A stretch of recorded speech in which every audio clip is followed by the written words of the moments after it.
আলাইকুম বন্ধুরা, আজকে আমি ডাল দিয়ে আর কাঁঠালের বিচি দিয়ে রান্না করে দেখাবো খুব সুন্দর একটা রেসিপি।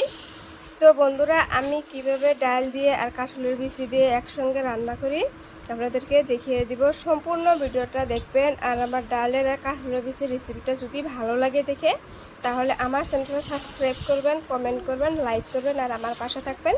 আমিও আপনাদের পাশে থাকবো। তো বন্ধুরা, এখন আমি ডালগুলো খুব সুন্দর করে ধুয়ে নেব। আর দেখেন বন্ধুরা, কাঁঠালের বিচিগুলো কত সুন্দর করে আমি কাঁঠালের বিচি যে শসাগুলো থাকে ওইগুলো ছাড়িয়ে নিছি।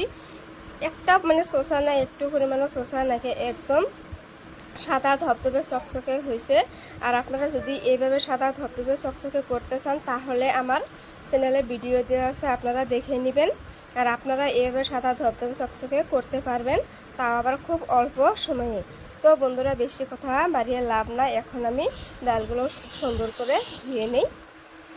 আমি খুব সুন্দর করে ধুয়ে নিয়েছি। এখন আমি রাইস কুকারে উঠিয়ে দেবো। তো আজকে আমি ডাল রাইস কুকারে রান্না করে নিব। রাইস কুকারে আমি আগে থেকে পানি দিয়ে রেখেছিলাম। এখন আমি ডাল ঢেলে দেব। তো ডালের মধ্যে দিয়ে দেবো আমি লবণ, তারপর ঢাকনা দিয়ে ঢেকে রেখে দেব।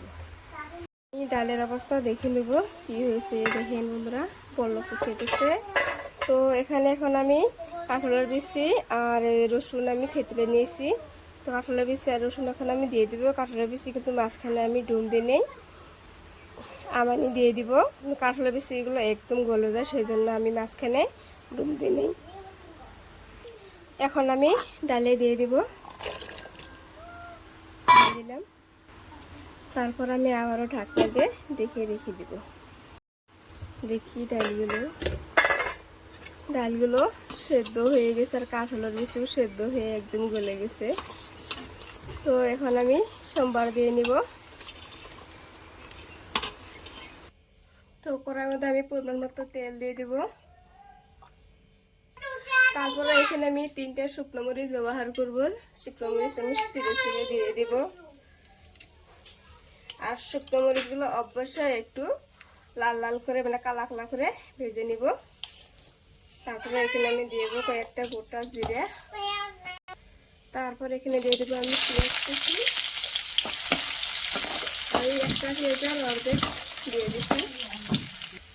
এখন পর্যন্ত কিন্তু আমি হলুদ ব্যবহার করি না। অবশ্যই ডাল রান্না করার সময় হলুদটা সোমবারে ব্যবহার করবেন, এতে খেতেও স্বাদ লাগে আর ডালের হলদি যে চিটে চিটে ভাব, ওই ভাবটা লাগে না। তো এখন আমার সোমবারটা রেডি হয়ে গেছে। এখন এখানে আমি ডাল দিয়ে দেবো। প্রথমে আমি 1 চামচ দিয়ে দেবো। আর এখন আমি সবগুলো ঢেলে দিয়ে দেবো।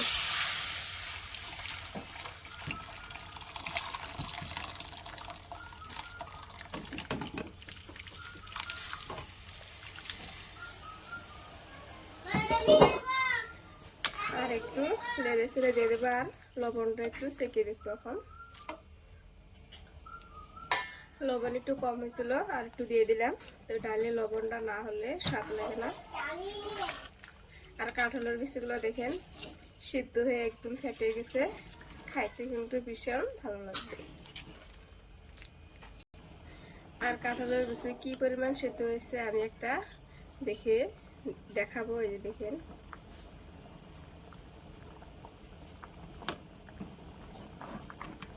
দেখেন একদম গলে গেছে।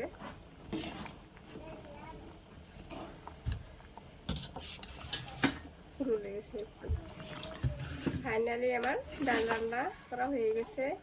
তো বন্ধুরা, কাঁঠালের বিচি দিয়ে আর ডাল দিয়ে রান্না করার রেসিপিটা কেমন হলো কমেন্ট করে জানাবেন। আর আপনারা যদি এইভাবে খেয়ে থাকেন তাহলে কমেন্ট করে জানাবেন। আর যদি কাঁঠালের বিচি আর ডাল দিয়ে যদি না খেয়েও থাকেন তাও কমেন্ট করে জানাবেন।